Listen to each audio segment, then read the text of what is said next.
Hi friends, thank you so much for tuning in to Shelby Artist YouTube channel. Again, it is great to have you here, and I hope you're doing well.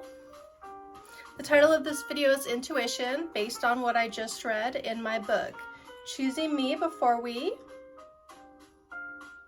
by Christina Rilo, Every Woman's Guide to Life and Love. Basically, the message is love yourself before you love anyone else, or allow someone into your life to love you. You need to have that foundation of self-love. And so this intuition video is actually about self-empowerment based on this book that I'm actually going to read you from word for word.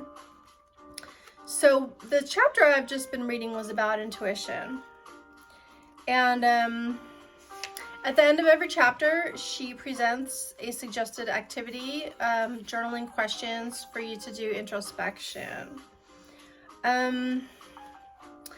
And it was just like cute that I read and I wanted to share. So starting on page 102, there's an exercise, get into your body in capital letters. And what she does is she suggests grounding. And so an extremely basic suggestion for grounding she did was just remove your shoes, touch the floor with your bare feet preferably, even go outside preferably, but I know it's the middle of winter right now, so that might not be possible.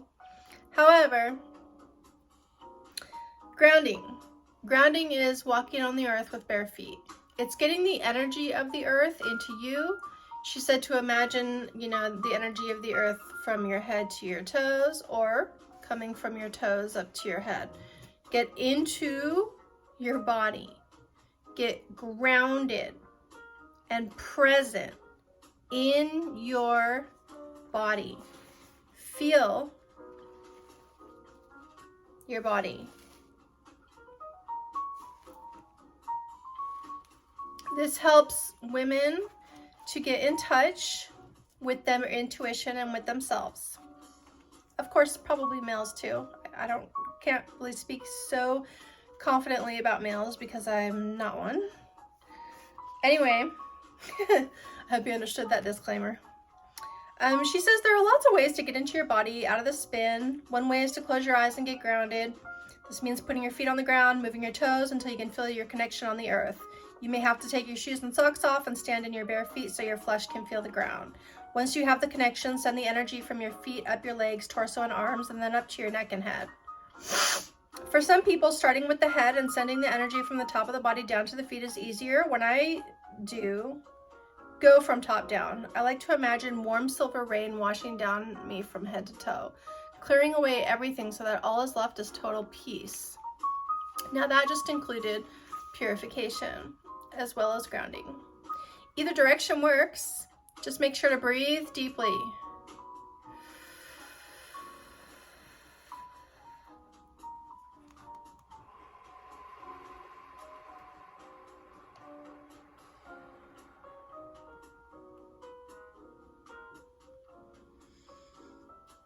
Completely sensing your breath as it moves in and out of your body. Keep going until you feel calm and centered, and from this place, talk to your intuition.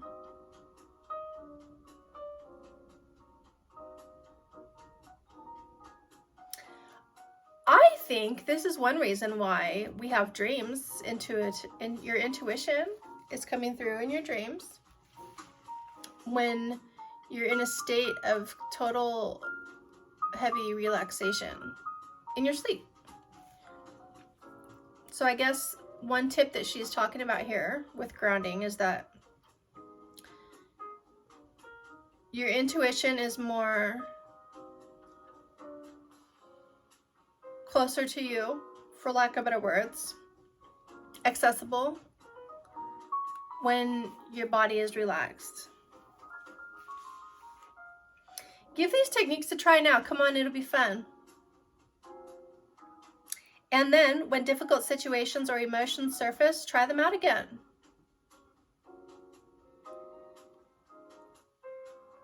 Practice finding calm, and from that place, call your intuition forth.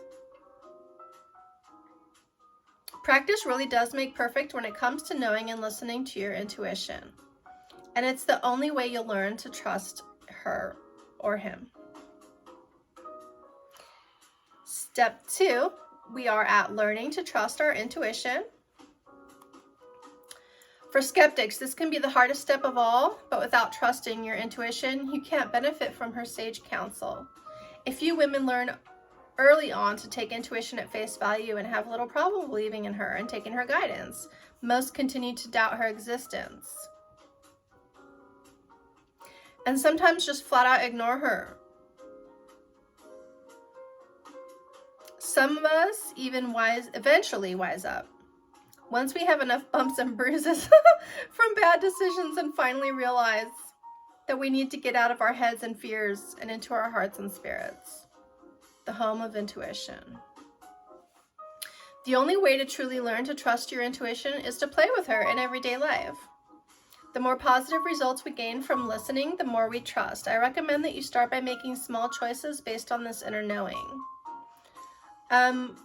Something that happened this morning when I was getting ready, brushing my hair or something,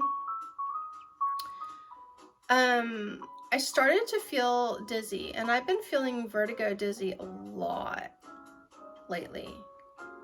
And I got a wind of that vertigo when I was brushing my hair.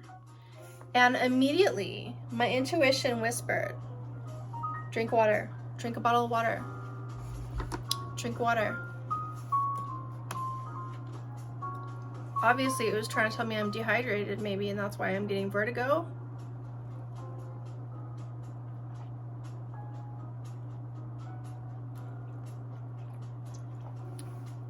I did listen to her.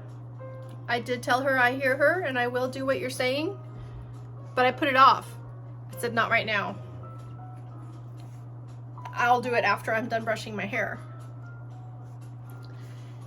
And so I heard my intuition. I obeyed my intuition. I drank water, but I didn't do it right away. I didn't do it at the moment that she told me to do it, which I should have, which is what she was saying. And I said, you know, kind of halfway, like, no, I did trust her too. It's not that I didn't trust her. Absolutely, I agree with you. I need to drink water. Of course I trust you. I will drink water, just not now. But she was saying drink water now. Stop brushing your hair, put down your hairbrush, and drink water and come back and finish brushing your hair. That's what she was saying. That's what my intuition was telling me. And I told my intuition, I'll do it when I'm done brushing my hair.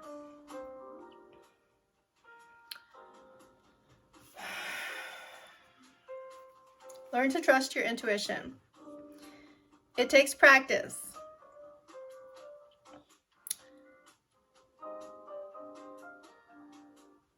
I recommend you start by making small choices based on the inner knowing. Don't give away the whole checkbook on day one. As amateurs, we need to build strong connections with our intuition from the ground up, making our connection with intuition stronger than our response to fear and our dependence on logic, which have been growing strong throughout our entire lives. It takes practice to distinguish between her positive influence and the negative forces lurking in the darkness. Every day, just notice. Increase your awareness of your inner sense. Start to distinguish between your responses to fear, to the shoulds, to the logic, and to intuition. Consciously choose which one you give credence to. I'm going to present a question to the viewer now at 9 minutes and 5 seconds. What do you listen to more? Logic or intuition? Outside advice, counsel? Your intuition is basically your own inside advice, counsel. I would use other words like higher self, Holy Spirit even. Guides or guide, non-plural. My personal preference is higher self.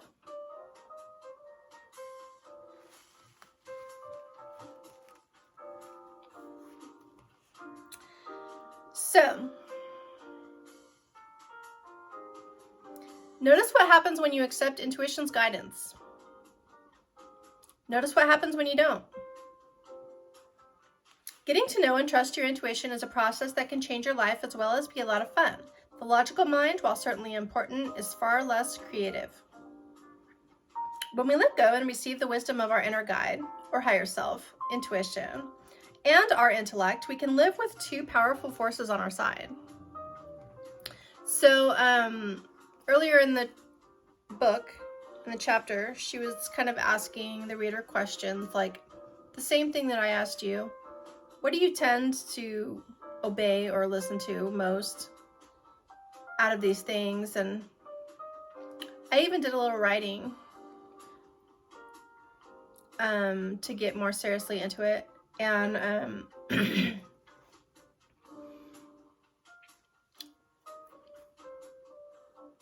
if I remember correctly, I wrote something like,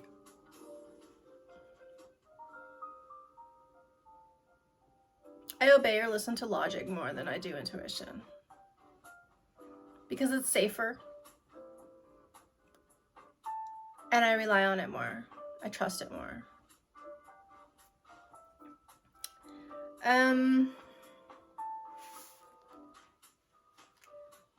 So she does get into the questions. I'm going to bypass because I'm getting a little long. I'm at 11 minutes and 30 seconds now.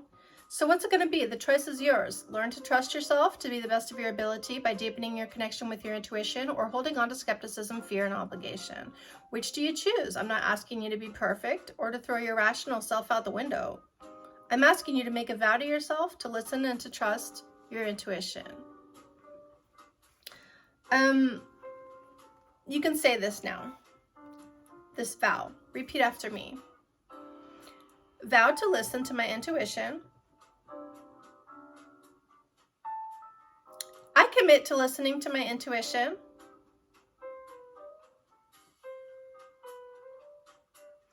To believing that she is real, or he.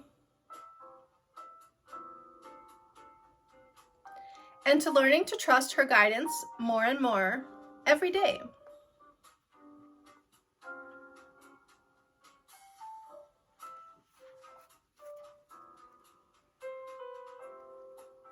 Of course, use your own words. So, she talked about fear. And my nose is itchy, I apologize.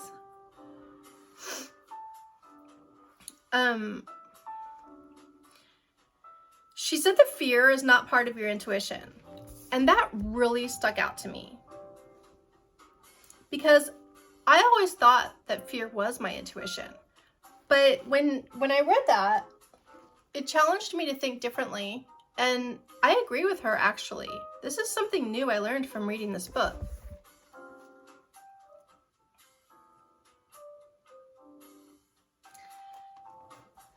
If you have fear, that's not your intuition.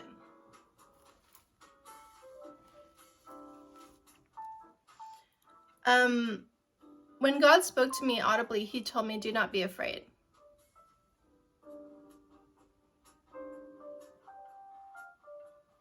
God doesn't want me to be afraid. Sometimes I mistake fear for my intuition, but it made it very clear to me in this book that fear is not your intuition. So the mistake that I was really making, was thinking that fear was my intuition. And she gives examples of a gremlin. A gremlin is a little monster, kind of like a minion. Little demons, okay. And so that's what a gremlin is, a little demon, a little minion demon. And this is what the gremlin says. Negative, like the bad wolf in my Good Wolf, Bad Wolf video, prophecy. The gremlin banter. You will never succeed, so why even try? Take what you have and be happy. You're not good enough. No one will ever love you for who you really are. Who are you to think yourself so special? All the good men are taken. I've told myself that one. You don't deserve better than this. I don't say that one.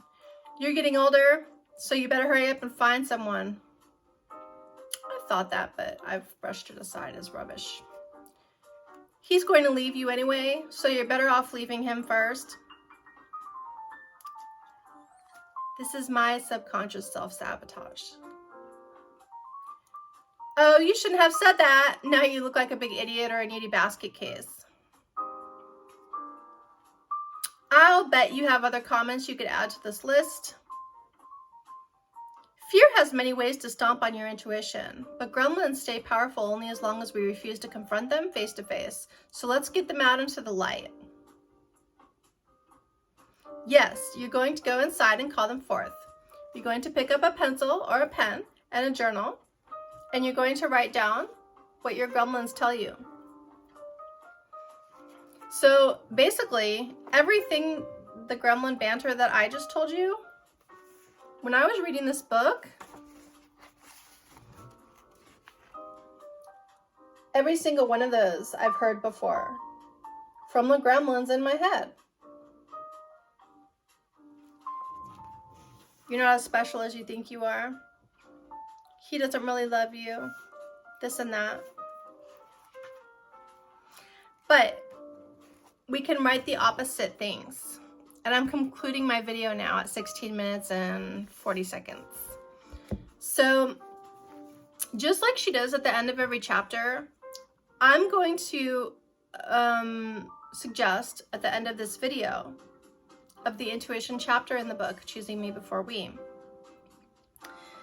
that we do write down what the gremlins tell you, the negative things that are inducing fear in your mind to get you to cloud your intuition. And then after everything it says, say the opposite. For example, he doesn't really love you.